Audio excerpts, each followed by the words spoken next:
Traffic jam இல்லாத signal திட்டம், சாயமலை ஜாம்பவானியிலிருந்து உங்களுக்காக சொல்லின் செல்வன். வருகின்ற பாராளுமன்ற கூட்டத்தில் மசோதாக்களை தாக்கல் செய்வதற்கு பாஜக கையாளுகின்ற பஞ்சதந்திரங்கள், டெல்லியில் பாதியை கேட்கும் திமுக, திமுகவை தீர்த்து கட்ட நினைக்கும் டெல்லி காங்கிரஸ், இந்த முக்கூட்டு மோதல்தான் வருகின்ற நாடாளுமன்றத்தில் பாஜக கொண்டு வரக்கூடிய 3 முக்கியமான மசோதாக்கள் நிறைவேற்றுகின்ற சண்டையில் இந்த 3 கட்சிகளினுடைய முக்கூட்டு மோதல் முக்கியத்துவம் பெறுகிறது. 3 மசோதாக்கள் எது? முதலில் பிரதமர் மற்றும் முதல்வர்கள் தண்டனை அடைந்து 1 மாதம் சிறைச்சாலையில் இருந்துவிட்டால் அவர்களுடைய பதவி பறிப்பு மசோதா. இரண்டாவது, பாராளுமன்றத்தில் மகளிருக்கான 33% இடஒதுக்கீடு மசோதா. மூன்றாவது, டீலிமிட்டேஷன் என்ற தொகுதி மறுவரையறுப்பு, மக்கள் தொகை கணக்கெடுப்பின் அடிப்படையில் அப்படி ஒரு மசோதா. இந்த 3 மசோதாக்களையும் பாராளுமன்றத்தில் நிறைவேற்றுவதற்கு 3/2 பங்கு பெரும்பான்மை வேண்டும். இந்த 3/2 பங்கு பெரும்பான்மையை இந்த மசோதாவை பாராளுமன்றத்தில் கொண்டு வருகின்ற டெல்லி ஆட்சியில் இருக்கும் பாஜக அரசாங்கம் அந்த 3/2 பங்கு எண்ணிக்கை இல்லாமலேயே இதை கொண்டு வர முயற்சிக்கிறது. கடந்த பாராளுமன்றத்தில் இதை கொண்டு வந்து அந்த குறிப்பிட்ட எண்ணிக்கை கிடைக்காமல் அது தோல்வியுற்று வந்த வழியாக திருப்பி சென்று விட்டது. இப்பொழுது மீண்டுமாக அந்த 3 மசோதாக்களில் 2 முக்கியத்துவம் வாய்ந்த டீலிமிட்டேஷன், பிரதமர் முதல்வர்களை பதவி நீக்கம் செய்வது, இந்த 2 மசோதாக்களும் முக்கியத்துவம் வாய்ந்தது. இந்த மசோதாக்களை மீண்டுமாக பாராளுமன்றத்தில் கொண்டு வர நடவடிக்கைகள் நடந்து கொண்டிருக்கின்றன. இந்த சூழ்நிலையில்தான் 3/2 பங்கு எண்ணிக்கை பாராளுமன்றத்திலும் வேண்டும் என்ற நிலையில் பாஜகவை பொறுத்தவரை அவர்கள் சார்ந்த என்டிஏ கூட்டணி கட்சியினுடைய எம்பிக்கள், மற்ற சில்லறை கட்சிகளினுடைய எண்ணிக்கை எல்லாவற்றையும் சேர்த்தாலும் கூட அதன் பிறகும் சில பற்றாக்குறைகள் அங்கே ஏற்படுகின்றன. சில பல எம்பிக்கள் தேவைப்படுகிறது. இந்த நிலையில் பாஜக பல பஞ்சதந்திரங்களை கையாள முயற்சித்து வருகிறது. இந்த சூழ்நிலையில்தான் தமிழகத்தில் திராவிட முன்னேற்ற கழகத்தினுடைய எம்பிக்கள் 22 பேர் எண்ணிக்கையாக இருக்கிறார்கள்.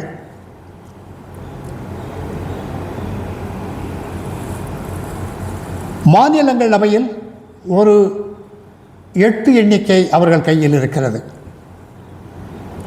இப்பொழுது திமுகவின் நிலையை பொறுத்தவரை அவர்கள் அரசியலில் தனித்து விடப்பட்டார்கள். அவர்கள் தனியாக தவித்துக் கொண்டிருக்கிறார்கள். அவர்களுக்கு தமிழகத்திலும் கை கொடுக்க ஆள் இல்லை. அகில இந்திய ரீதியிலும் அவர்கள் அணி சேர்வதற்கு அணி இல்லை.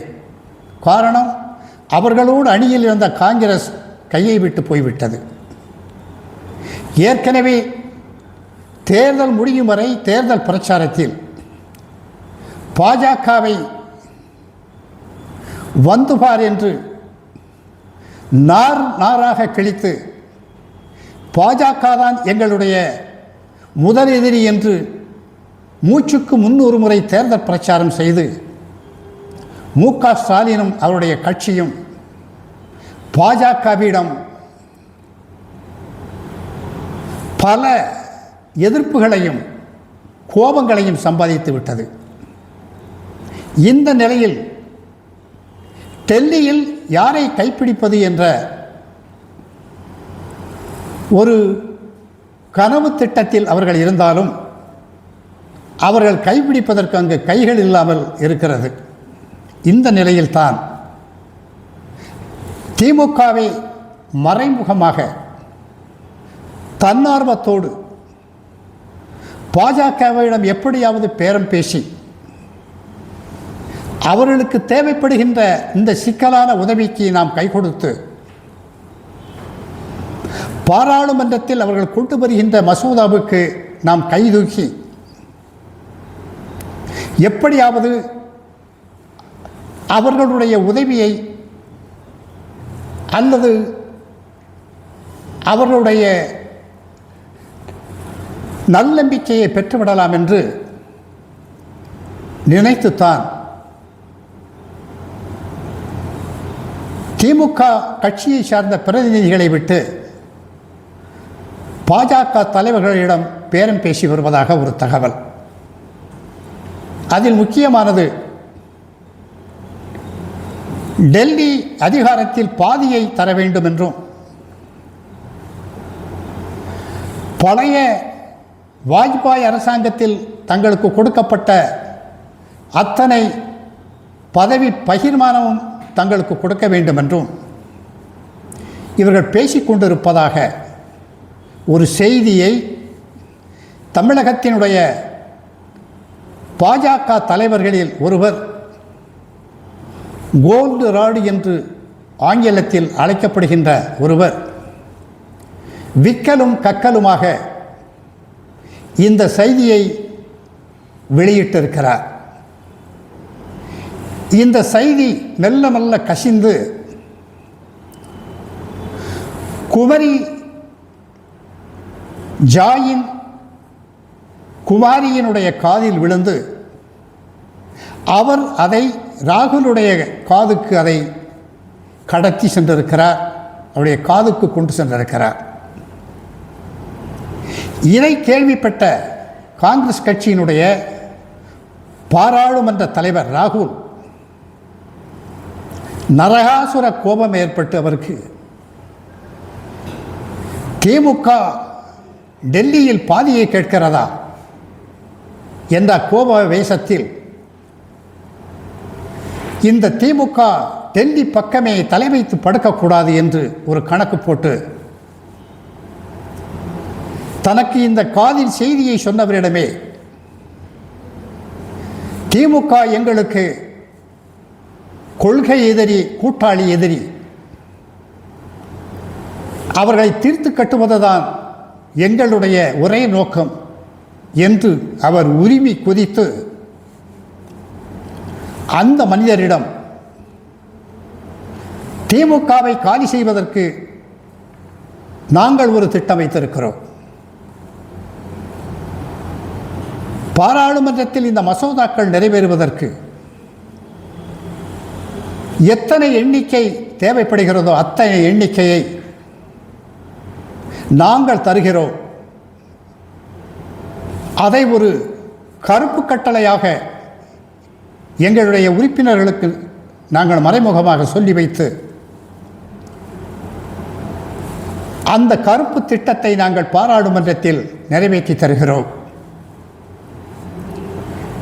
இதை ஒரு கருப்பு திட்டமாகவே மறைமுகமாக நீங்கள் வைத்துக் கொள்ளுங்கள் என்று ஒரு குழு கொடுத்திருக்கிறார்.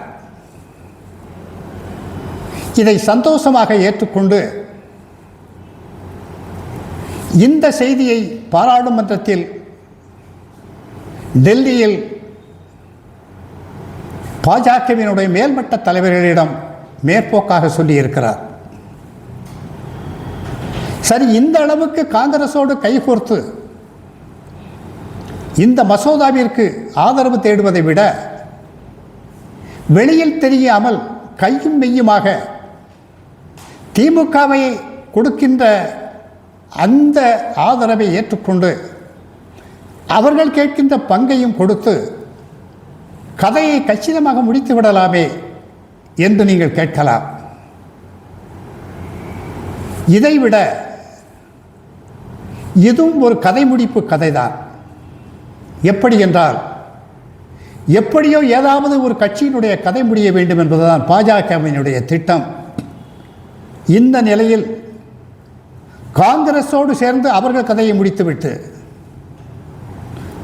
அவர்கள் கொடுக்கின்ற ஆதரவில் திமுகவின் கதையை முடித்துவிட்டு தமிழகத்தில் ஒரு கட்சியின் கதை முடிந்தது. டெல்லியில் காங்கிரசினுடைய அந்த கருப்பு திட்டத்தை இந்த காரியங்கள் முடிந்த பிறகு அதை கசிய விட்டு காங்கிரசினுடைய கள்ளத்தனத்தையும் மக்களிடம் நாம் எடுத்துச் சொல்லி அதையும் தோலுரித்து காட்டி இந்த இரண்டு கட்சிகளையும் இல்லாமல் செய்து விடலாமே என்பது பாஜகவினுடைய அடுத்த ஒரு ராஜதந்திர திட்டம். எப்படியோ பாஜகவினுடைய ராஜதந்திரம் இந்த நிலையில் இருக்கும் பட்சத்தில் இதை பற்றிய ஒரு கேள்வி வருகிறது. குமரிக்கு கல்யாணம் என்று சொல்லி கிழவிக்கு கல்யாணம் முடித்த கதையைப் போல் பாஜகவினுடைய திட்டம் பலித்துவிட்டால், அவர்களுடைய ராஜதந்திரம் ஜெயித்துவிட்டால் யார் குமரி யார் கிழவி என்பது மக்களுக்கு தெரிந்துவிடும். இந்த ஓட்டெடுப்பில் தான் கட்சிகளினுடைய ஓட்டமும் நாட்டமும் வெளியில் வரும் விரைவில். அதை விரைவில் எதிர்பார்ப்போம். ஓட்டு போட்ட மக்களாகிய நாம். இதுவும் உங்களுக்காக சொல்லின் செல்வன்.